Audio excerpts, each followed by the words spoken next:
So let's talk about the Nikon ZR as a Sony FX6 and FX3 owner and a Komodo X owner as well. What do I think about the Nikon ZR? Well, first, for those who don't know, I'm an LA-based director of photography and I shoot a lot of commercial, fashion, and social media content.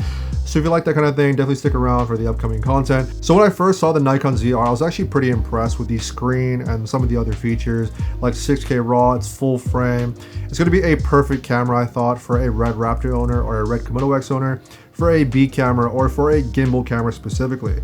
Like, you can throw this on a gimbal and have autofocus if you don't have a focus puller or something like that. Get an R3D codec that's super easy to match with your other expensive cameras, and it's only $2,100. I mean, for a camera that can do all those things, kind of insane if you really think about it in 2025. And 32-bit float, all these amazing features, right? But there's one thing that will keep me from buying this camera. It's going to be having the memory card on the battery door slot on the bottom of the camera. For me, if I was to buy this camera, it would be to use it on a gimbal specifically or rigged out. To have one singular type B slot on the bottom of the camera seems like a oversight for a cinema camera, quote unquote, just because that R3D codec plus NRAW or whatever you're going to be doing with the camera, that card is going to be filling up insanely fast with raw codecs. So having to swap that in whatever rig situation that you're going to be doing, even if you're just pulling it off your tripod plate, there's going to be a huge issue just in terms of time management. And this may not be a big deal for a lot of people out there, but then for me as a working professional that's going to be trying to eliminate all the variables possible to go smoothly on a shoot day, I thought that this was going to be a perfect camera to fly on a gimbal. It has a 4-inch monitor that goes to 1000 nits, has autofocus, has a raw codec, NRAW or R3D. But if I'm going to be mag swapping and I have to take the camera off the gimbal every single time, that alone would keep me from using this camera. But that is coming from my perspective of having an FX6, FX3, and also a Red Komodo X.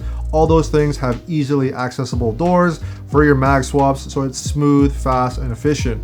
But I do remember the days when I had the A6000, and that camera right there also has the memory card on the bottom of the camera where the battery door is. And I remember just for YouTube alone, switching the memory cards out just for YouTube videos was already super annoying. So imagine that on a client shoot.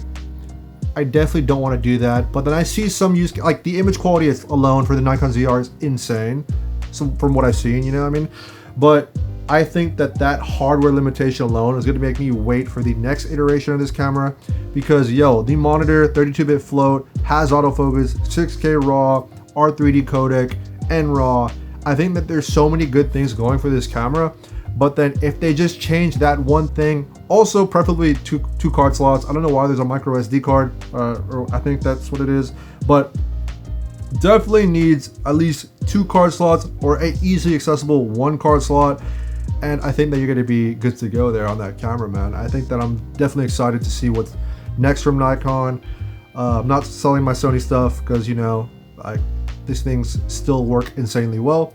But yeah, those are just my thoughts, man. I was just super excited. And then when I saw that card slot, man, I was like, this is actually a bummer.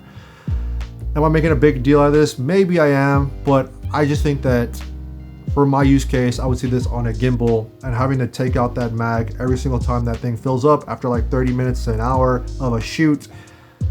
I am not doing that, man. I am not doing, especially for like interviews. Even if you're just sitting on a tripod, dude, having to take your camera off, or have to use risers or whatever it may be. It's just not a headache that I want to deal with. But let me know what you guys think, man. The Nikon ZR has insane image quality, as you've obviously seen throughout all the videos. But from my perspective, where the memory card slot is placed is definitely a no-go for me. I would not be picking up this camera. But if you like the image quality, that's great. Do your thing. But let me know what you guys think, man. I'll catch you guys later.